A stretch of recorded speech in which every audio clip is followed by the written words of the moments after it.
अजकल हर बंदा कहता है कि मैनू जन्नत मिल जाए। आ मेरे को सुन के लै जाना, जन्नत सानू किवें मिलेगी। ओ जन्नत रब नू मनाया मिलदी ए, तौहीद अपनाया मिलदी ए।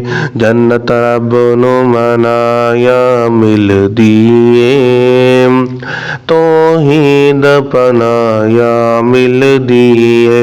सीने ला के नबी जी दी सुन्नत नू, सीने ला के नबी जी दी सुन्नत नू, उंदा रंग चढ़ाया मिलदी ए।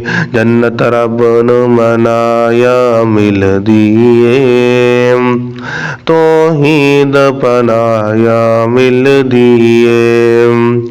वैता पढ़िया कर पाक कुरान दिया, किताबां छड़ के सारे जहान दिया।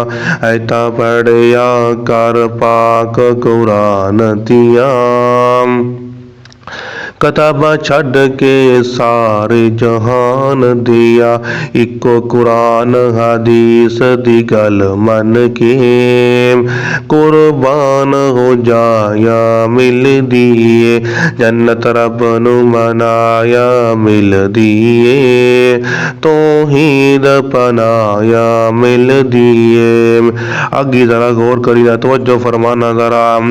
मन के अजमत मालक मौला दी, करके बंदगी आला औलादी।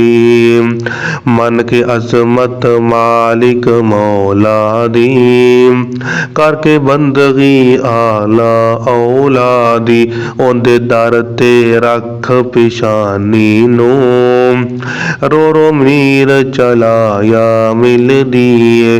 जन्नत रब नू मनाया मिलदी ए, तौहीद अपनाया मिलदी ए। सीने ला के पाक हदीसां नू, छड़ के बिदअत असमारी तानू, छड़ के बिदअत रस्मारी तानू। मुर्शद मन के पाक मुहम्मद नू सल्लल्लाहु अलैहि वसल्लम, मुर्शद मन के पाक मुहम्मद नू, ओनू पीर बनाया मिलदी ए। जन्नत रब नू मनाया मिलदी ए, तौहीद अपनाया मिलदी ए। आखिरी फिक्रा बड़ी ते प्यार ते मुहब्बत वाला। वो जन्नत मिलदी नहीं दरबारां तो, आ जेड़े बंदे दरबारां तो जन्नत लभदे फिरदे ने, ना ना मेरे भी जन्नत नहीं मिलनी उथों। तो जन्नत कित्थों मिलनी है? वो जन्नत मिलदी नहीं दरबारां तो, ना कबरां तो ना मज़ारां तो। जन्नत मिलदी नहीं दरबारां तो, ना कबरां तो ना मज़ारां तो। बूए रब दे खोल के झोली तू, औंदी हमद सनाया मिलदी ए। जन्नत रब नू मनाया मिलदी ए, तौहीद अपनाया मिलदी ए।